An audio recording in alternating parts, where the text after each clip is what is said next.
Summer holidays வந்தாச்சு, நம்ம GT ஹாலிடேஸும் வந்தாச்சு. GT holidays, south India's number 1 travel brand. டிஎன்பிஎஸ்சியை நம்பி தேர்வு எழுதக்கூடிய மாணவர்கள், இந்த போட்டி தேர்வு எழுதக்கூடிய மாணவர்கள் நிலை தமிழ்நாட்டில் என்னவா இருக்கு? ஒரு கோயில வேலை பார்க்குற ஒரு எக்ஸிக்யூட்டிவ் ஆஃபீஸர் 10 கோயிலை கவனிக்கிறாரு. காலி பணியிடங்கள் அவ்வளவு இருக்கு. 5.5 லட்சம் காலி பணியிடங்கள் நாங்கள் ஃபில் பண்ணுவோம்னு சொல்லி கடந்த 4 வருடங்கள்ல வெறும் 31,722, ஜஸ்ட் 31,722 பை டிஎன்பிஎஸ்சி. 5.5 லட்சம் காலி பணியிடங்கள், 5 லட்சம் காலி வெறும் வெறும் 31,722. இந்த வருஷத்துக்கு 1 லட்சம் பேருக்கு நாங்க அரசு வேலை வாய்ப்பு, அதெல்லாம் வந்து பாத்தீங்கன்னா கட்டுக்கதை சுத்த போய்.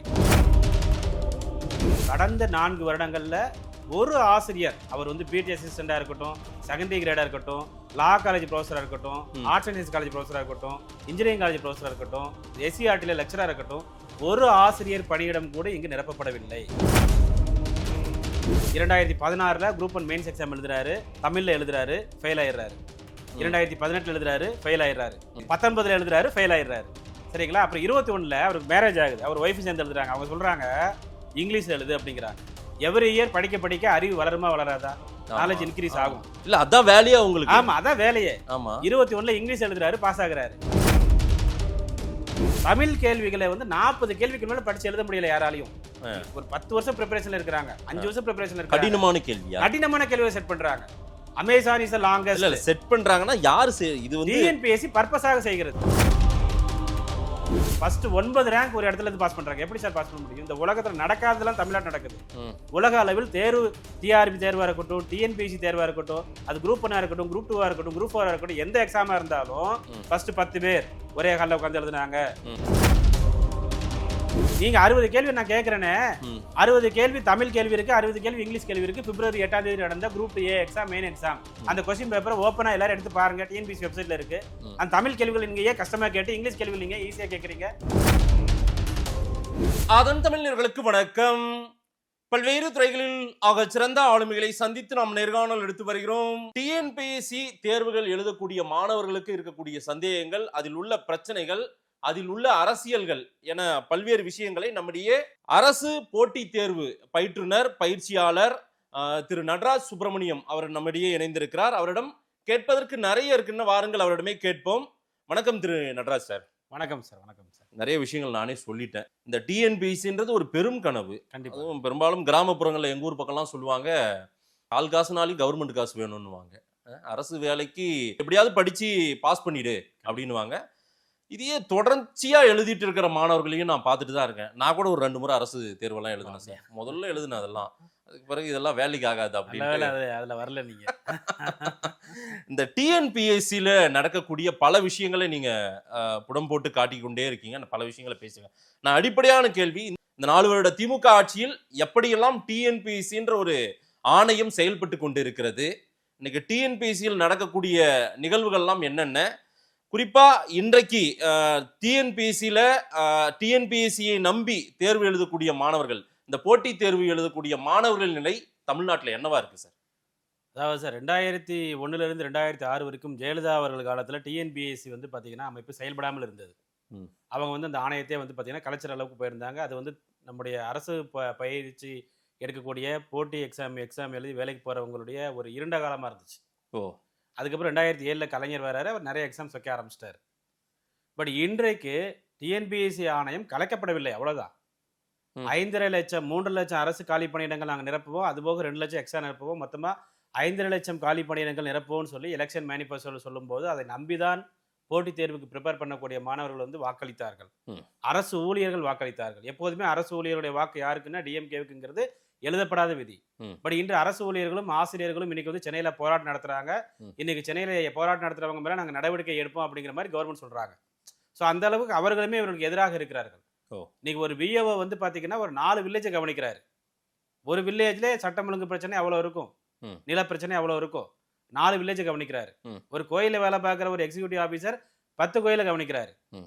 காலி பணியிடங்கள் அவ்வளவு இருக்கு. 5.5 லட்சம் காலி பணியிடங்கள் நாங்க ஃபில் பண்ணுவோம்னு சொல்லி கடந்த 4 வருடங்கள்ல வெறும் 31,722, ஜஸ்ட் 31,722 பை டிஎன்பிஎஸ்சி. 5.5 லட்சம் காலி பணியிடங்கள், 5 லட்சம் காலி வெறும் 31,722. இந்த வருஷத்துக்கு 1 லட்சம் பேருக்கு நாங்க அரசு வேலை வாய்ப்பு அதெல்லாம் வந்து பாத்தீங்கன்னா கட்டுக்கதை சுத்த போய். நீங்க டிஎன்பிஎஸ்சி வெப்சைட்ல நோட்டிபிகேஷன் ரீசெண்டா என்ன எடுத்து நீங்க பாத்தீங்கன்னா 2022ல 10,023 வேகன்சி ஃபில் பண்ணிருக்காங்க. 2023ல 3,069 வேகன்சி ஃபில் பண்ணிருக்காங்க. 2024ல 8,069 வேகன்சி ஃபில் பண்ணிருக்காங்க.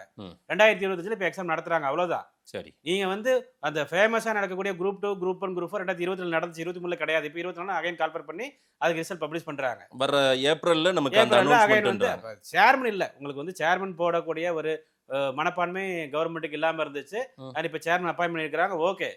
பட் அந்த இதை நம்பி படித்தோட வாழ்க்கை என்ன ஆகுறது? இன்னைக்கு வந்து ஒரு எக்ஸாம் இது வந்து ரொம்ப கஷ்டமான காலகட்டம் சார். உங்களுக்கு 2019ல டிஎன்பிஎஸ்சில சிலபஸ் சேஞ்ச் பண்றாங்க.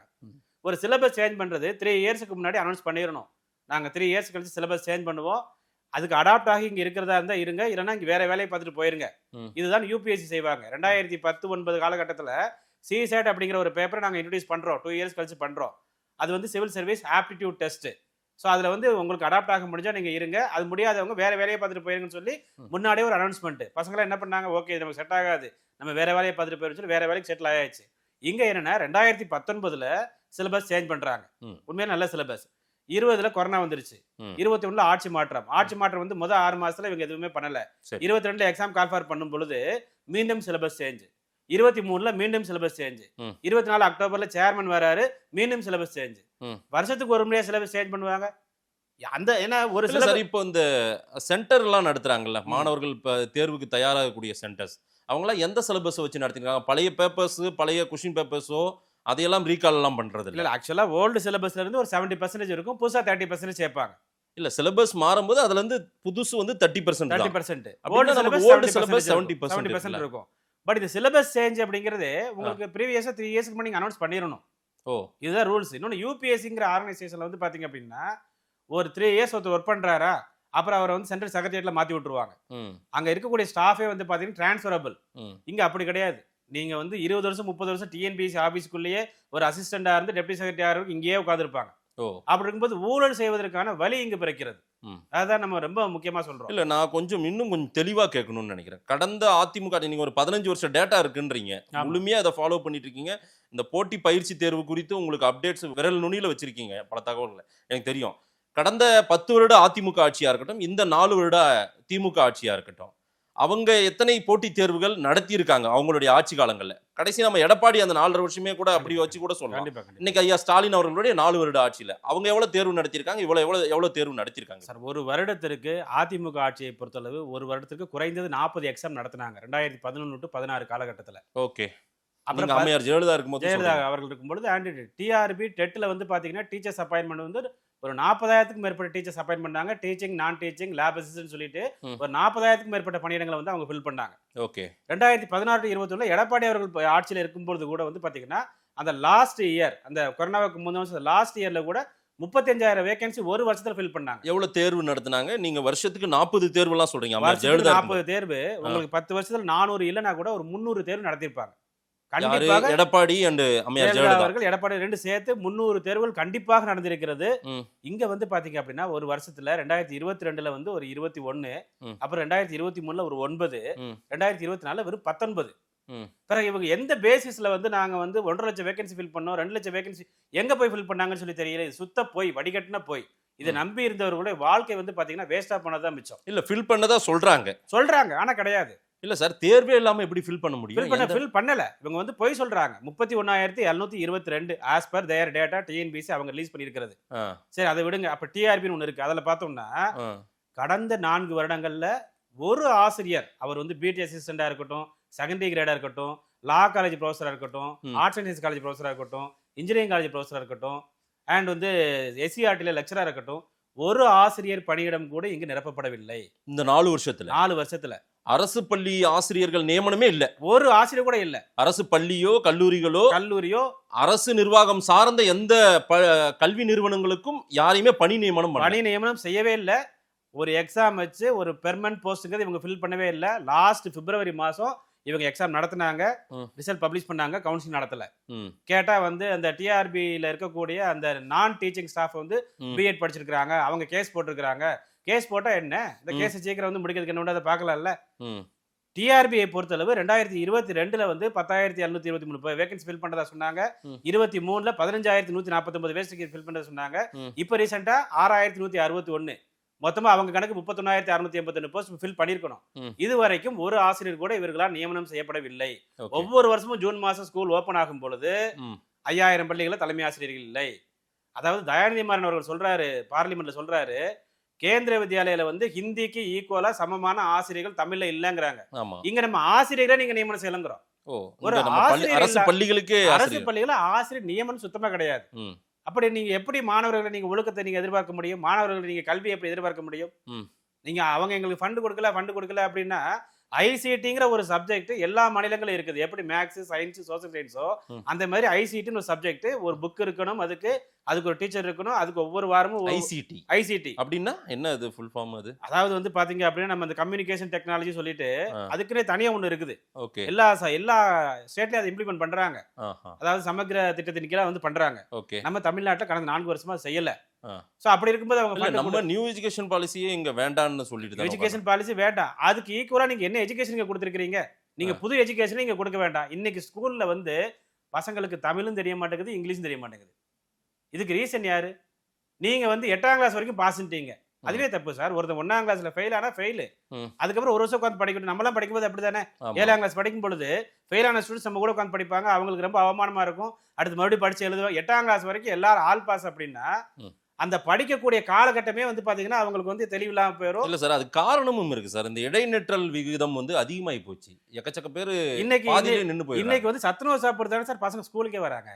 இல்ல நம்ம இதை இந்த அளவுக்கு இப்படி சொன்னோம்னா எப்படி? இல்ல இன்னைக்கு அப்படிதான் நடக்குது. உங்களுக்கு தமிழ்நாட்டின் தரத்தையே நீங்க கொஸ்டின் பண்றீங்க. இல்ல இடைநிற்றல் அப்படிங்கிறதுக்கு அதுக்கு எத்தனையோ வழிகள் இருக்கு. அப்படி ஒரு டீச்சர் வந்து பேப்பர் கரெக்ஷன் போறாங்க, அங்க வந்து ஒரு ஒழுங்கா எழுதல, அவரை ஃபெயில் பண்றாங்க, அங்க இருக்கிற ஒரு சீஃப் இன்விஜிலேட்டர் பாஸ் போட்டு விடுங்க கம்பல் பண்றாங்க.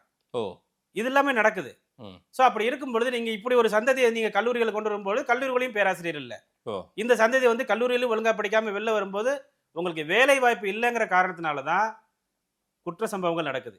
ஒரு 2 வாரத்துக்கு முன்னாடி அடையாறுல வந்து பாத்தீங்கன்னா ஒரு வயசான பாட்டி, 60 வயசு பாட்டி கிட்ட வந்து சைபர் கிரைம் மூலமா 40 கோடி என்னமோ பசங்க, அந்த பசங்க எல்லாம் காலேஜ் பசங்க தானே, ஏன் அவங்களுக்கு நீங்க வேலை வாய்ப்பு கொடுத்தா, டிகிரி முடிச்சா ஒரு வேலை வாய்ப்பு, ஓகே 10 லட்சம் வேகன்சி நாங்க கிரியேட் பண்றோம், நாங்க வந்து தொழிற்பேட்டைகளை உருவாக்கி, எதுவுமே செய்யல.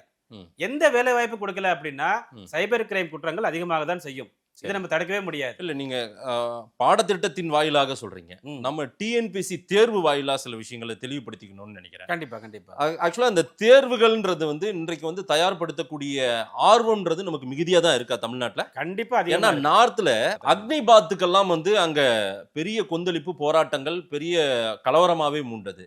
தமிழ்நாட்டுல அரசு தேர்வு எழுதணுன்ற ஆர்வம்ன்றது ரொம்ப அதிகமா தான் இருந்துட்டு இருக்குங்களா? இப்போ ரொம்ப அதிகமா இருக்குது. எல்லாருமே வந்து ஸ்கூல் புக் படிச்சு பாஸ் பண்ணி தான் நினைக்கிறாங்க. அண்ட் இவங்க இன்னொன்னு ரொம்ப ஒரு தவறான ஒரு விஷயம் என்னன்னா, தமிழில் எழுதினால் மதிப்பெண் வழங்குவதில்லை, தமிழ் கேள்விகளை கடுமையாக கேட்கிறார்கள். சார் என்ன சார் சொல்றீங்க?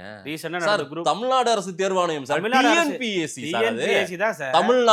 தமிழ்நாடு ரூபாயில நாங்க தமிழ் சொல்லி மாத்திருக்கிறோம், தமிழுக்கு அவங்க அவ்வளவு இம்பார்ட்டன்ஸ் கொடுக்கணும் சொல்லி முதல்வர் சொல்றாரு. இல்ல நீங்க அரசியல் பேச வேண்டாம், அது தனி. இல்ல சொல்றேன், பட் தமிழ்ல எழுதினவங்களுக்கு மதிப்பெண் கொடுக்க மாட்டேங்கிறாங்க. இது வந்து டிஎன்பிஎஸ்சி வாரியம் எஸ்கே பிரபாகர் எல்லாம் பாப்பாரு, பாக்கட்டும்ங்கிறேன்னா இது நிறைய முறை நாங்க வலியுறுத்தி இருக்கிறோம். தமிழ் மீடியம் ரிசர்வேஷன் கலைஞர் அவர்கள் கொடுத்தாரு. 2010 செம்பொலி மாநாடு, உலகத்தமிழ் செம்பொலி மாநாடு டிசம்பர் மாசம் தமிழ் மீடியம் ரிசர்வேஷன் கொடுத்தாரு. தமிழ் மீடியத்துல படிச்சா 10% இடஒதுக்கீடு சொல்லி கொடுத்தாரு. ஆமா, ஒரு இடஒதுக்கீடை ஒரு முதல்வர் அனௌன்ஸ் பண்றாரு அப்படின்னா அதற்கு உண்டான அந்த ரூல்ஸை ஃப்ரேம் பண்ணக்கூடிய அந்த அதிகாரம் யார் கையில இருக்கு, அந்த பொறுப்பு யார் கையில இருக்கு, அது சம்பந்தப்பட்ட அதிகாரிகள் கையில இருக்கு. அவங்க ஒழுங்காவே அந்த ரிசர்வேஷனை ஃபாலோ பண்ணல. தமிழ் மீடியம் 2020 வரைக்கும் ஒழுங்கா ஃபாலோ பண்ணல. அதாவது ஒரு இன்ஜினியரிங் படிச்சு முடிச்சிட்டாரு, ஸ்கூல்ல 10th வரைக்கும் தமிழ் மீடியம், 12th வரைக்கும் இங்கிலீஷ் மீடியம், அப்புறம் இன்ஜினியரிங் படிச்சு முடிச்சிட்டாரு. அவர் என்ன பண்றாரு, ஒரு குரூப் 2 குரூப் 1 எழுதுறாரு அப்படின்னா ஒரு ஃபேக்கா ஒரு சர்டிபிகேட் வாங்கிட்டு வந்துடுறாரு. மதுரை காமராஜ் யூனிவர்சிட்டியில போயிட்டு தமிழ் படிச்சேன்னு சொல்லி அவங்க ஒரு ஃபேக்கா ஒரு சர்டிபிகேட் கொடுத்துறாங்க. தமிழ்ல படிக்கிறதுக்கே ஃபேக்கா சர்டிபிகேட். ஹைகோர்ட்ல அவங்களை விசாரிக்க சொல்லி ஆர்டரே போட்டிருக்காங்க. மதுரை காமராஜ் யூனிவர்சிட்டி விசாரிக்க சொல்லி ஆர்டரே போட்டிருக்காங்க. தமிழ்ல படிக்கிறதுக்கு ஃபேக்கா சர்டிபிகேட் அந்த ரிசர்வேஷனை கிளைம் பண்றதுக்கு. இவர் வந்து டிகிரி வரைக்கும் தமிழ்ல படிச்சிட்டாரு, டிகிரியை தமிழ்ல படிச்சிட்டாரு. சோ இப்ப நிறைய பிரச்சனைகள் வரும்பொழுது மாணவர்கள் கோர்ட்ல கேஸ் போடும்பொழுது 20ல தான் ரூல்ஸ் ஃப்ரேம் பண்றாங்க. ரிசர்வேஷன் கொடுத்தது 2010, இவங்க ஃப்ரேம் பண்ணது திமுக ஆட்சி காலம் 2021ல 1ஆம் கிளாஸ்ல இருந்து 10ஆம் கிளாஸ் வரைக்கும் நீங்க தமிழ் மீடியம் படிச்சிருக்கணும், 10ல இருந்து 12 வரைக்கும் படிச்சிருக்கணும், அப்புறம் டிகிரி படிச்சிருக்கணும். இது முழுமையாக நீங்க தமிழ் மீடியம் படிச்சிருந்தா தான் உங்களுக்கு அந்த ரிசர்வேஷன். அப்ப அந்த கடந்த 11 வருடங்கள் அந்த ரிசர்வேஷன் தவறான வழியில யூஸ் பண்ணி போயிருக்காங்கல்ல. இல்ல இன்னைக்கு அரசாங்கம், நம்ம திமுக அரசாங்கம் என்ன சொல்றாங்க, தமிழில் படிப்பவர்களுக்கு அரசு வேலை. பிடிஆர் கூட சொன்னார்ல பாத்தீங்களா? கண்டிப்பா. ஆமா, அதுதான் முன்னெடுக்கிறாங்க. தமிழ்ல எழுதுன மதிப்பெண்ணே கொடுக்க மாட்டேங்கிறீங்க. எப்படி தமிழ் என்ன டேட்டாவுல நடராஜ் சுப்பிரமணியம் எங்க இருந்து எடுத்தீங்க? யார்கிட்ட கேட்டீங்க? இல்ல என்ன டேட்டாவுல சொல்றீங்க நீங்க? நான் சொல்றேன் சார், நமக்கு ஒண்ணு டீச்சர்ஸ் கிட்ட பேசுனீங்களா இல்ல படிக்கிற மாணவர்கள் என்ன சொல்றாங்க? 2016ல குரூப் 1 மெயின்ஸ் எக்ஸாம் எழுதுறாரு, தமிழ்ல எழுதுறாரு, ஃபெயில் ஆயிடுறாரு. 2018 எழுதுறாரு, ஃபெயில் ஆயிடுறாரு. 19 சரியா எழுதணும். தமிழ்ல எழுதுறதுதான் நான் ஃபெயில் ஆயிட்டேன்றது. இது 19ல எழுதுறாரு, ஃபெயில் ஆயிடுறாரு. சரிங்களா? அப்புறம் 21ல அவருக்கு மேரேஜ் ஆகுது, அவர் ஒய்ஃப் சேர்ந்து எழுதுறாங்க. அவங்க சொல்றாங்க இங்கிலீஷ்ல எழுது அப்படிங்கிறாங்க. எவ்ரி இயர் படிக்க படிக்க அறிவு வளருமா வளராதா? நாலேஜ் இன்க்ரீஸ் ஆகும். இல்ல அதான் வேலையா உங்களுக்கு? ஆமா, அதான் வேலையே. ஆமா. 21ல இங்கிலீஷ் எழுதுறாரு, பாஸ் ஆகுறாரு. ஏசி கமர்ஷியல் டேக்ஸ் வேலைக்கு போறாரு. 22ல இங்கிலீஷ் எழுதுறாரு, பாஸ் ஆகுறாரு. டிஎஸ்பி வேலைக்கு போறாரு. இப்பவே இன்டர்வியூ போறாரு. இல்ல ஒரு நபரை வச்சு நீங்க நிறைய பேர் சார் சர்வே எப்படி நிறைய பேர். அதான் நாங்க என்ன கேக்குறோம், யூபிஎஸ்சி எக்ஸாமினேஷன்ல நீங்க வந்து தமிழ் எழுதி பாஸ் ஆயிருக்காரு பாலகிருஷ்ணன் ஐஏஎஸ், தமிழ் எழுதி பாஸ் ஆயிருக்காரு உதயச்சந்திரன் ஐஏஎஸ், அந்த மாதிரி நீங்க ரிலீஸ் பண்றீங்க. மீடியம் ஆஃப் இன்ஸ்ட்ரக்ஷன் அவங்க ரிலீஸ் பண்றாங்க யூபிஎஸ்சில. எந்த மொழியில அவர் எழுதியிருக்காரு அப்படின்னு. டிஎன்பிஎஸ்சி ரிலீஸ் பண்ண மாட்டேங்கிறீங்க. ஒவ்வொரு ரிசல்ட் வரும் பொழுதும் மீடியம் ஆஃப் இன்ஸ்ட்ரக்ஷன் இவர் தமிழ்ல எழுதியிருக்காரு, இவர் ஆங்கிலத்தில் எழுதியிருக்காரு அப்படிங்கறத டிஎன்பிஎஸ்சி ரிலீஸ் பண்ண மறுக்கிறாங்க. அதுதான் நாங்க கேக்குறோம். முழுக்க இப்ப ஆங்கிலத்தில் எழுதக்கூடிய, ஆங்கிலத்தில் எழுதினா மதிப்பெண் கொடுக்கிறார்கள். மெட்ராஸ் ஹைகோர்ட்டுடைய ஒரு பிரான்ச்சான மதுரை ஹைகோர்ட் ஒரு 6 மாதத்துக்கு முன்னாடி ஒரு அப்சர்வேஷன் பண்ணிருக்காங்க. என்ன பண்ணிருக்காங்க, தமிழில் எழுதினால் மதிப்பெண் வழங்குவதில்லைன்னு சொல்லி கோர்ட்ல கேஸ் ஃபைல் பண்றாங்க. சரி, அந்த தமிழ் எழுதக்கூடிய பேப்பரை திருத்துறவங்களுக்கு என்ன குவாலிஃபிகேஷன் நீங்க பாருங்க. என்ன குவாலிஃபிகேஷன்? அவங்களுக்கு தமிழ் ஒழுங்கா தெரியுமான்னு சொல்லி அந்த மாதிரி டீச்சர்ஸ் வச்சு நீங்க கரெக்ஷன் பண்ணுங்கன்னு சொல்லி மதுரை ஹைகோர்ட் ஒரு ஆர்டர் கொடுத்துருக்காங்க. தமிழே தெரியாதவங்க அந்த பேப்பர் கொடுத்து அவங்க ஆர்டர் கொடுத்ததுக்கு அப்புறமா இவங்க வந்து தமிழ் எழுதினா மதிப்பெண் வழங்குவதில்லை. இப்போ ரீசெண்டா குரூப் 2ல ஒரு குரூப் 2 ஏ எக்ஸாம் பிப்ரவரி 8ஆம் தேதி நடந்துச்சு. ஆமா, ஒரு 200 கேள்விகள், 100 கேள்வி வந்து ஜிகே, அதுல ஒரு 60 கேள்வி தமிழ் ஆர் இங்கிலீஷ். அந்த 60 கேள்வியில தமிழ் கேள்விகளை வந்து 40 கேள்விக்கு மேல படிச்சு எழுத முடியல யாராலையும். ஒரு 10 வருஷம் ப்ரிப்பரேஷன்ல இருக்காங்க, 5 வருஷம் ப்ரிப்பரேஷன்ல இருக்காங்க. கடினமான கேள்வியா? கடினமான கேள்வியை செட் பண்றாங்க. Amazon is the longest. Set பண்றாங்கன்னா யார் இது வந்து டிஎன்பிஎஸ்சி பர்பஸாக செய்கிறது. என்ன நோக்கம்? என்ன நோக்கம் என்றால், ஒரு குரூப் 4 தேர்வு என்றால் பொது ஆங்கிலமே கிடையாது. இங்கிலீஷ் மீடியம் ஸ்டூடண்ட்ஸ் எல்லாம் வெளியே அனுப்பிடு. ஏன்னா இங்கிலீஷ் மீடியம் ஸ்டூடண்ட்ஸ் எல்லாம் குரூப் 4க்கு இங்கிலீஷ் மீடியம் ஸ்டூடண்ட்ஸ் கிடையாது. இங்கிலீஷ் ஜெனரல் இங்கிலீஷ் கிடையாது, ஜெனரல் தமிழ் மட்டும் தான். ஓ, அப்ப என்னன்னா அவங்கள பொறுத்தளவு என்ன, குரூப் 4 அப்படின்னா ஜெனரல் இங்கிலீஷ் ஸ்டூடண்ட்ஸ் வெளியே அனுப்பினா, ஜெனரல் இங்கிலீஷ் மீடியம் படிச்ச பசங்க பெரிய பணக்கார வீட்டு பசங்க, அவங்க பெரிய டாட்டாவா இருக்காங்க, பிர்ல வீட்டு அவங்க எல்லாம் என்ன எக்ஸாமுக்கு அப்ப தகுதியானவங்க? குரூப் 4க்கு எலிஜிபிள் கிடையாது. அவங்க கேட்டா உனக்கு தான் தமிழ் தெரியல சொல்ல வேண்டியது. தமிழ் குரூப் 4 எழுதுனா நம்ம வந்து கீழ்நிலை பணிகளுக்கு தான் போக முடியும்.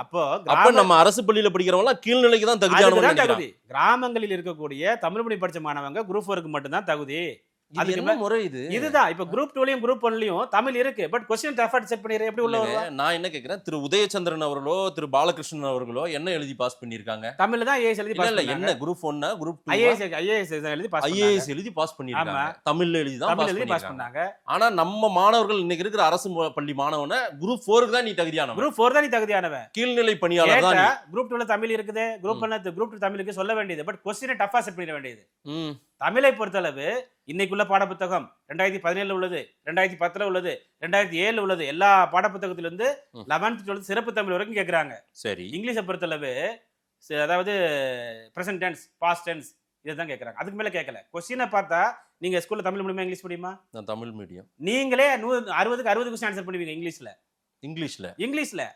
Amazon is the longest. என்ன அதனால அவங்களுக்கு என்ன என்னன்னா அவங்க அப்படி நினைக்கிறாங்க. அவங்க வந்து குரூப் 4 கிராமத்துல இருக்கிறவங்க குரூப் 4 போதும், அதுக்கு மேல வர வேண்டாம்.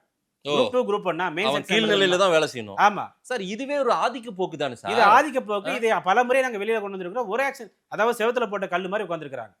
இதை விட ஒரு பெரிய கொடுமை என்னவென்றால், இல்ல நீங்க பல முறை இதை ஹைலைட் பண்ணி சொன்னதா சொல்றீங்க, பலர் சொல்லிருப்பீங்க, வழக்குகளாவும் பதிஞ்சிருக்குது, ஆனாலும் அதை மாத்திக்கிறது இல்ல. அதோட இன்னொரு முக்கியமான விஷயம் இல்ல, அதுல என்ன லாபம் டிஎன்பிஎஸ்சிக்கு, தேர்வாணையத்துக்கு என்ன லாபம்? தேர்வாணையத்துக்கு என்ன லாபம் என்றால், அவர்களை பொறுத்தளவு ஒரு பாலிசி அவங்க வந்து டிசைட் பண்ணி வச்சிருக்காங்க. ஒரு குரூப் 2னா ஒரு ஆபீசர், குரூப் 1னா ஒரு ஆபீசர், அவர் வந்து இங்கிலீஷ்ல அவருக்கு நாலேஜ் வேணும், இங்கிலீஷ்ல ஃபைலை ஹேண்டில் பண்ணணும். குரூப் 4னா சாதாரண கிளர்க் லெவலு, அவன் தமிழ் எழுதினா போதும். இந்த மாதிரி ஒரு மைண்ட் செட் அவங்களுக்கு வந்துருச்சு. இது வந்து 4 வருடங்கள் ஆயிடுச்சு. ஈவன் அரசு பள்ளி மாணவனுக்கு அப்போ வந்து அவன் தரமில்லாதவன் தான் நினைக்கிறாங்க. தமிழ் மீடியம் ரிசர்வேஷனை கொடுக்கறவங்க மெயின்ஸ் எக்ஸாமினேஷன், குரூப் மெயின்ஸ் எக்ஸாமினேஷனை தமிழில் எழுதியிருந்தால் தமிழ் மீடியம் ரிசர்வேஷன் அப்படி சொல்ல வேண்டியது ஏன் சொல்ல முடியல உங்களால? ஒருத்தர் வந்து குரூப் 1 எக்ஸாமினேஷன் எழுதுறாரு, மெயின் எக்ஸாம் எழுதுறாரு, இங்கிலீஷ் எழுதுறாரு. ஆனா பிஏ தமிழ் லிட்டரேச்சர் சர்டிபிகேட்டை மதுரை காமராஜ் யூனிவர்சிட்டியில பணம் கொடுத்து வந்து வாங்கிட்டு வந்து வச்சுக்கிட்டாரு. எக்ஸாம் இங்கிலீஷ் எழுதுறாரு, தமிழ் மீடியம் ரிசர்வேஷனை கிளைம் பண்ணி அவர் வேலைக்கு போறாரு. ஆனா உண்மையில அந்த எக்ஸாம் தமிழ்ல எழுதினவங்களுக்கு அங்க வேலை இல்ல. லாஸ்ட் குரூப் 2 பிப்ரவரி 2023 நடந்தது. ஆன்சர் சீட்டை மாத்தி கொடுத்தாச்சு. அப்புறம் ஒரு பெரிய பிரச்சனையாச்சு. நாங்க கரெக்டா தான் எக்ஸாம் நடத்துறாங்க. ஒரு கேள்வி, முதலமைச்சரின் காலை உணவு திட்டம், நம்ம சிஎம் ஸ்கீம், தாய் மாணவர்னு நீங்க கூட அத பேசியிருந்தீங்க. சிஎம் ஸ்கீம் நல்லா எழுதி இருக்கிறாரு. அதே மாதிரி ஒரு 3 கேள்வி கேக்குற, மொத்தம் 12 மார்க். ஒருத்தர் வந்து பாத்தீங்கன்னா 12க்கு 10 மார்க் போடுறாரு, ஒரு பேப்பர் திருத்துறவரு. சரி, இன்னொருத்தர் அதே क्वेश्चனுக்கு 0 மார்க் போடுறாரு.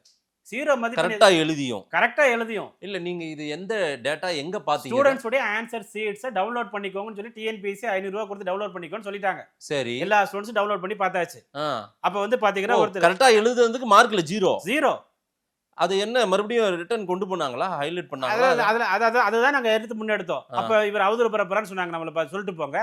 நான் இப்பவும் நான் சொல்றேன், இல்ல ரீகரெக்ஷன் ஆப்ஷன் இருக்கு. சில பேப்பர்ஸ் வந்து ரெண்டு இல்ல அந்த மாதிரி பண்ணலாம். தேர்வு முறையில அப்படி இருக்குல்ல. அதாவது என்ன, ரீகரெக்ஷனுக்கு அனுப்பலாம். அதாவது அதுக்கு ஒரு பணம் கட்டணும்னு நினைக்கிறேன்.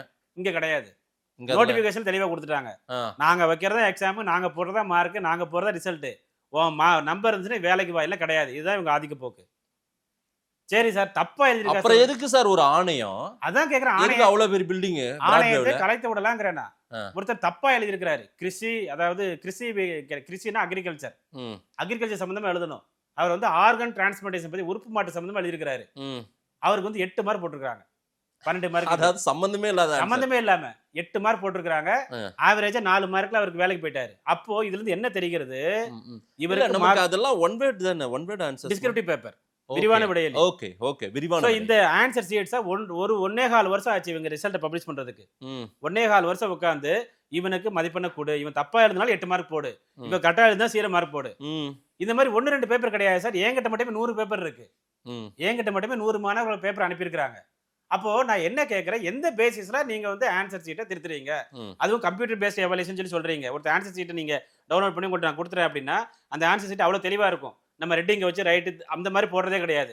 அதை பார்த்துட்டு 12வது கேள்விக்கு 0, 13வது கேள்விக்கு 6, இப்படிதான் திருத்திருக்காங்க. எல்லாருடைய ஆன்சர் ஷீட்டும் இருக்கு, அவைலபிளா இருக்கு. சோ அப்படி இருக்கும் பொழுது எதற்காக இந்த ஒரு ஏமாற்று வேலை? யார உள்ள கொண்டு வரணும்னு நினைச்சு நீங்க இதை பண்றீங்க? இல்ல அதுவும் பண்ண முடியாது இல்ல. இப்ப டிஎன்பிசில அந்த மாதிரி பழைய காலம் மாதிரி எல்லாம் பணத்தை கொடுத்து உள்ள போனாங்க, ஆளை பிடிச்சு உள்ள போனாங்கன்ற நடைமுறை எல்லாம் இன்னைக்கு செல்லுபடி எப்படி செல்லுபடி ஆகாது? நீங்க பழைய காலத்துல ஆளை பிடிச்சு பணத்தை கொடுத்து உள்ள போனவங்க நீங்க இது வரைக்கும் யாரையா ஒருத்தரை தண்டிச்சிருக்கீங்களா? தண்டிக்கலன்னா அப்படிதான் சார் நடக்கும். 2000 இன்னைக்கு ரொம்ப கட்டுக்கோப்போடு நடக்குது. அதுதான் நான் கேக்குறேன், கட்டுக்கோப்போட தான் நடக்குது. எதுக்கு 0 மதிப்பெண் போட்டீங்க? ஒரு கொஸ்டினுக்கு போட்டா பரவாயில்ல சார், 4 கொஸ்டின் போட்டிருக்கீங்க, 0.5 மார்க்ல வேலை கிடைக்காம போச்சு. 4 கொஸ்டின் 0 போட்டதுக்கு 4 கொஸ்டின், ஒவ்வொரு கொஸ்டின் 1 மார்க் போட்டா கூட வேலைக்கு போயிருக்கலாம். எத்தனையோ ஸ்டூடெண்ட்ஸ் அதே மாதிரி ஷெட்யூல் காஸ்ட்ல, விமன்ல, அருந்ததியர்ல, விடோ கம்யூனிட்டி, தமிழ் மீடியம் இருக்கக்கூடிய எல்லா ரிசர்வேஷனையும் வச்சு வரக்கூடிய ஒரு பெண், அவர்களுக்கு கூட இந்த மாதிரி வெளியே அனுப்பியிருக்கிறாங்க. பிறகு எங்க நீங்க சமூக நீதி பேசுறீங்க? இல்ல சார், நோக்கம் எதுவுமே இருக்காது. நோக்கம் பணம் சம்பாதிக்கணும். நான் ஓப்பனா சொல்றேன், பணம் சம்பாதிக்கணும், அதான் இவங்க நோக்கம். எப்படி சார் கரெக்டா எழுதுற பையனை நீங்க வெளியே அனுப்புவீங்க? இல்ல, திரு எஸ்கே பிரபாகர் இன்னைக்கு வந்திருக்காரு. அவர் வந்திருக்காரு. அவர் எப்ப வந்தாரு? போன ஆகஸ்ட்ல வந்தாரு. இந்த எக்ஸாம் அதுக்கு முன்னாடி பிப்ரவரி மாசம் நடந்துச்சு. அவர் வரதுக்கு முன்னாடி ரிசல்ட் பப்ளிஷ் பண்ணிட்டாங்க. அவர் வந்ததுக்கு அப்புறம், அவர் வரதுக்கு முன்னாடி கவுன்சிலிங் நடத்திட்டாங்க. சரி, அதுக்கப்புறம் அவர் வந்ததுக்கு அப்புறம் ஆன்சர் ஷீட் ரிலீஸ் பண்ணுங்கங்கறாரு. அவருக்கு தெரியாது இப்படி நடந்ததெல்லாம். ஓகே, இப்ப பதில் சொல்ல வேண்டிய கடமையில அவருக்கு பதில் சொல்லல. கேட்டா அவதூறு பரப்புன்னு சொல்லி சொல்றாங்க. இது எல்லாருடைய ஆன்சர் ஷீட் நெட்ல இருக்கு, டவுன்லோட் பண்ணிக்கோங்க, நீங்க தான் கொடுத்தீங்க, நாங்க யார்ட்டையும் போய் வாங்கல. இதுக்கு எந்த பதிலுமே டிஎன்பிசி தரப்புல இருந்து வரவில்லை. கேட்டா நாங்க 2 வேரியேஷன் பண்றோம், ஒரு வேரியேஷனுக்கு இன்னொரு வேரியேஷன் நடுவில் 45 மார்க்கு அதிகமா இருந்தா 3வது வேரியேஷன் போகும். ஒருத்தர் ஃபர்ஸ்ட் வேரியேஷன் ஒருத்தங்களுக்கு 170 மார்க் வந்திருக்கு, 2வது வேரியேஷன் 120 வந்திருக்குது. 50 மார்க் எப்படி டிஃபரன்ஸ் வரும்? 3வது வேரியேஷன் 119 வந்திருக்குது. அப்படின்னா அவர் 50 மார்க்கு எழுதின ஆன்சர் ஷீட்லாம் யாரும் புடிங்கிட்டு போயிட்டாங்களா? ஒருத்தர் தமிழ்ல எழுதிருக்காரு சார், ஆன்சர் டவுன்லோட் பண்ணி பார்க்கும்போது இங்கிலீஷ்ல வந்திருக்குது. வேல்யூவேஷன் பாக்குறதே வந்து மார்க் கூடணும்ன்றதுக்காக தான், அவங்க சந்தேகத்தின் அடிப்படையில தான் போறாங்க. அது டிஎன்பிசியே பண்றாங்க, 2 வேல்யூவேஷன் பண்றாங்க. அதுக்கு ரிசல்ட் பப்ளிஷ் பண்ணதுக்கு அப்புறம் நீங்க ரீவேல்யூவேஷன் போட்டது கிடையாது. அது நாங்க நோட்டிபிகேஷன்ல சொல்லிட்டோம். இதுவாது பரவாயில்ல. இன்னொரு ஸ்டூடெண்ட் அவர் வந்து இங்கிலீஷ் எழுதிருக்காரு, 140 மார்க் வரும்னு பாத்துருக்காரு. அவருக்கு வந்தது 70 மார்க். எடுத்து பார்த்தா ஆன்சர் தமிழ்ல வந்திருக்குது. அவர் ஹேண்ட்ரைட்டிங்கே இல்ல, என்னோட ஹேண்ட்ரைட்டிங்கே இல்ல அப்படின்னா அதெல்லாம் இல்ல, நீங்க கொடுத்ததுதான். அப்ப இது எங்க தப்பு நடந்திருக்கு? நீங்க எக்ஸாம் நடக்கும்போது ஆன்சர் ஷீட்டை மாத்தி கொடுத்தீங்கல்ல, அங்க தப்பு நடந்திருக்கு. எப்படி அது மாறும்? அதாவது வரிசையா ஒரு 40 சீட் ஆன்சர் சீட்டை வச்சாச்சு. சரி. அது வந்து பிரிண்ட் ஆகி வந்திருக்குது. எங்கேயோ நார்த் இந்தியாவில் பிரிண்ட் பண்றேன்னு வைங்களேன், அவன் ஃபோன் பண்ணி சொல்லியிருக்கான் இப்படி வரிசையா பண்ணியிருக்கிறோம் எடுத்து கொடுங்கன்ட்டு. அவன் ஹிந்தியில பேச இவங்களுக்கு புரியாத, இவங்களுக்கு ஹிந்தி தெரியாத, இவங்க மேல இருந்து கீழே எடுத்து கொடுத்தப்பல கீழே இருந்து மேல எடுத்து கொடுத்துட்டாங்க. ஒரு ஹாலில் 40 பேர் உட்காந்து 40 பேருக்கும் ஆன்சர் சீட் மாறி மாறி போயிடுச்சு. எக்ஸாம் நடத்தி ½ அன் ஹவர் கழிச்சு தான் அது என்னுடைய ஆன்சர் சீட் இல்லைங்கிறது எனக்கே தெரியும். இன்ஃபர்மேஷன் வருது இன்விஜிலேட்டருக்கு. அப்போ என்ன பண்ணாங்க, ஒரு ½ அன் ஹவர் எல்லாரும் வெளியில போங்கன்னு சொல்லி ஆன்சர் சீட்டை கரெக்டாக அடுக்கி மீண்டும் அவர் கொடுத்துருக்காங்க. இது தமிழ்நாடு முழுக்க இந்த முறைகேடு நடந்தது. எப்போ நடந்தது இது? 2023 பிப்ரவரி. 2023 பிப்ரவரி 22 நடக்குது. அப்ப பிப்ரவரி 28 நம்முடைய ஈரோடு கிழக்கு தேர்தல். சோ அந்த சமயத்துல இந்த விஷயம் வெளில வந்துச்சு அப்படின்னா அவங்களுக்கு வந்து ஒரு பெரிய இஷ்யூ ஆயிரும். இதை பேசாதீங்கன்ட்டாங்க. மார்ச் 1 முதல்வர் பிறந்த நாள் பேசல. 10 நாள் கழிச்ச அப்புறம் ஆறுன கஞ்சி பழைய கஞ்சி யாரும் அதை எடுத்துக்கல, எதுவும் கண்டுக்கிறது 50,000 ஸ்டூடெண்ட்ஸ் பாதிக்கப்பட்டாங்க சார். நீங்க சொல்றத பார்த்தா அப்ப முறையான தேர்வே நடக்கிறது கிடையாது. முறையான தேர்வு நடக்கல சார். பல லட்சக்கணக்கான மாணவர்கள் அந்த சனிக்கிழமையோ ஞாயிற்றுக்கிழமை நாட்கள்லயோ வீட்டுல குடும்பங்கள்ல குழந்தைங்களை பெற்றவங்க எல்லாம் குழந்தைங்கள்லாம் வீட்டுல விட்டு குறைஞ்சது 3 வருஷம் 4 வருஷம் இதுல இன்வெஸ்ட் பண்றாங்க சார். பிரைவேட்ல ஃபாரின்ல வேலை பார்த்தவரெல்லாம் எக்ஸாம் ப்ரிப்பேர் பண்றேன்னு வராரு. அவர் ஒரு மாசத்துக்கு 1 லட்ச ரூபா சம்பளம் வாங்குறாரு மினிமம். நான் சொல்றேன் இல்ல, இங்க ஐடி பீப்புளே எடுத்துக்கோங்களேன், ஒரு மாசத்துக்கு 2 லட்ச ரூபா சம்பளம் வாங்குறாங்க. 40 லட்ச ரூபா, அரௌண்ட் 40 lakhs வரைக்கும் அவங்க வந்து பாத்தீங்கன்னா பெர் மந்த்துக்கு வந்து பெர் இயருக்கு வாங்குறாங்க. அதையெல்லாம் விட்டுட்டு இங்க 25,000 சம்பளத்துக்கு குரூப் 4 வேலைக்கு போனா உங்களுக்கு எவ்வளவு சம்பளம் கிடைக்கும்? வெறும் 25,000. சரி, கால் காசுனா கவர்மெண்ட் காசுன்னு சொல்லி இங்க நினைச்சு வந்தா இதுக்கு இவங்க 2 வருஷம் படிச்சு உட்காந்து படிச்சு அதுக்கு நடுவில் இவங்க 3 தடவை சிலபஸை மாத்தி அப்புறம் வந்து பாத்தீங்கன்னா பழைய புக்கெல்லாம் படிக்கணும்னு சொல்லி அப்புறம் தமிழ் எழுதுறவங்களுக்கு வேலை கொடுக்காம எத்தனை வழக்குகள் இன்னும் நிலுவையில் இருக்கிறது. எப்பதான் நீங்க கண்டுபிடிப்பீங்க? 2022 கொஸ்டின் பேப்பர் அவுட் ஆகி நாமக்கல் அந்த கேஸ் இன்னும் நடந்துட்டு இருக்கு. 2012 2016 குரூப் 1 ஊழல் இந்த கேஸ் இன்னும் நடந்துட்டு இருக்கு. 2017 பிஓ ஊழல் இன்னும் நடந்துட்டு இருக்கு. 2018 குரூப் 2 ஏ ஊழல் இது எல்லாம் இன்னும் நடந்துட்டு இருக்கு. இது எப்ப வெளியில வந்துச்சு?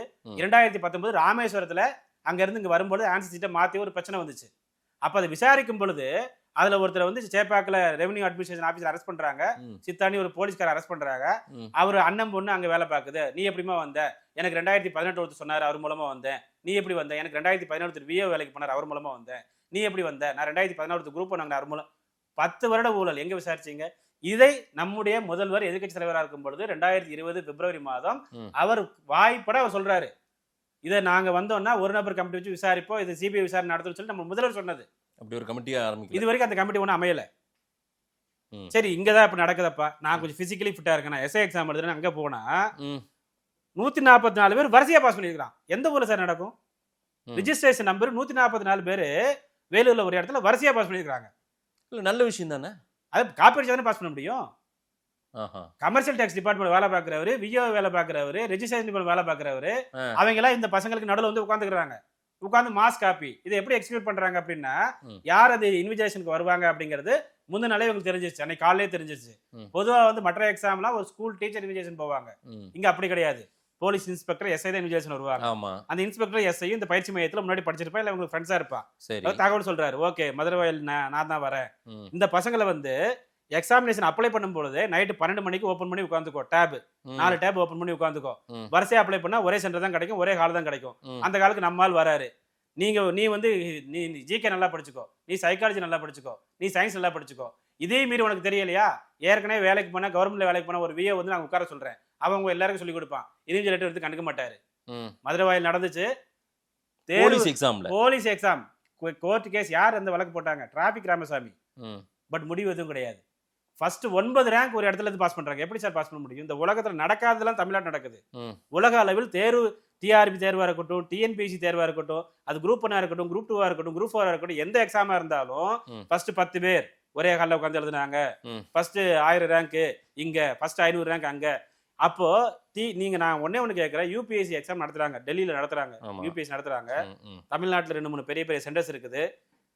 ஃபர்ஸ்ட் 20 பேர் நாங்க தான் அப்படின்னு ஒரு ஆள் இங்க விளம்பரம் பண்ணாங்கன்னா, அடுத்த செகண்ட் அவன் இங்க வந்து நிப்பான். யூபிஎஸ்சில ஃபுல்லா சர்ச் நடக்கும். எப்படி நீ ஃபர்ஸ்ட் 20 ரூபா நீ கொடுக்கல? நான் சில வடமாநில தேர்வுகள் எல்லாம் பாக்குறேன் சார். நீங்க சொல்றது இங்க தமிழ்நாட்டுல மோசமா இருக்கு. இதை விட மோசமாலாம் அங்க நடந்துட்டு, இதை விட மோசமா அங்க நடந்துட்டு இருக்குது சார். அங்க வந்து அது ரொம்ப வருஷமா அப்படிதான் நடக்குது. நம்ம அதெல்லாம் நான் இல்லைன்னு சொல்லல. இங்க வந்து அந்த மாணவர்களுக்கு ஹிந்தி தெரியும். நான் சொல்றேன், ஏகப்பட்ட எக்ஸாம் எழுதுக்கு வாய்ப்பு இருக்கு. நம்ம பசங்களுக்கு ஹிந்தி தெரியாது. இவங்க வந்து ஜிகே நல்ல ஜிகே படிப்பாங்க. அதனால ஹிந்தி தெரியாதுங்கிற காரணத்தினால ஒரு எஸ்எஸ்சி எக்ஸாமோ, ஆர்ஆர்பி எக்ஸாமோ, யூபிஎஸ்சி எக்ஸாமோ இவங்க எழுத முடியாது. அதுல கொஸ்டின் இங்கிலீஷ்ல இருக்குமே கேள்வி எல்லாம் கேட்கலாம். நான் அதெல்லாம் இல்லைன்னு சொல்லல. ஒரு காம்ப்ரஹென்ஷன் கொஸ்டின் அது இங்கிலீஷ்ல இருக்கிறதுக்கும் ஹிந்தியில இருக்கிறதுக்கும் வித்தியாசம் இருக்கு. இங்கிலீஷ் அந்த கேள்வியை கேட்கும் பொழுது அதற்கு அவர்கள் யூஸ் பண்ணக்கூடிய அந்த வார்த்தைகளை யாரும் புரிந்து கொள்ள முடியாத அளவுக்கு கடினமாக வார்த்தைகள் யூஸ் பண்ணுவாங்க. ஹிந்தியில ஈஸியா பேசுற மாதிரி யூஸ் பண்ணிட்டு போயிருவாங்க. ஹிந்திக்கார ஈஸியா பாஸ் பண்ணுவான். நம்ம மாணவர் ஹிந்தி தெரியல, இங்கிலீஷ் நம்ம அறகுறை. நம்ம ஸ்கூல்ல ஹிந்தி அது தனி சப்ஜெக்ட் சார், விட்டுருங்க சார். நம்மூர் எல்லாம் எழுதக்கூடிய தேர்வுக்கு வாங்க சார். நீங்க இவங்க ஊர்லயே பிரச்சனை, தமிழ்லயே பிரச்சனை. தமிழ் எழுதுனா பாஸ் இல்ல, தமிழ் எழுதுனா பாஸ் இல்ல சார். ஒருத்தன் பேப்பர் இதுக்கெல்லாம் நீங்களே பொறுப்பு சார். இந்த பேட்டியை பாக்குறவங்க அதை வந்து என்னைய வந்து கேட்பாங்க. அதனால நான் சொல்றேன், நீங்க தான் நான் சொல்றேன், நான் ஓப்பனா சொல்றேன். நீங்க 60 கேள்வி நான் கேட்கறேனே, 60 கேள்வி தமிழ் கேள்வி இருக்கு, 60 கேள்வி இங்கிலீஷ் கேள்வி இருக்கு. பிப்ரவரி 8ஆம் தேதி நடந்த group A exam, main exam, அந்த கொஸ்டின் பேப்பர் ஓப்பனா எல்லாரும் எடுத்து பாருங்க. டிஎன்பிஎஸ்சி வெப்சைட்ல இருக்கு. அந்த தமிழ் கேள்விகள் நீங்க ஏன் கஷ்டமா கேட்டு இங்கிலீஷ் கேள்விகள் நீங்க ஈஸியா கேக்குறீங்க? அதுவே தப்பு தானே. நீங்க சொல்றது பார்த்தா டிஎன்பிஎஸ்சி தேர்வே ஒரு கண் துடைப்பு தான்றீங்க. டிஎன்பிஎஸ்சி தேர்வு ஒரு கண் துடைப்பு.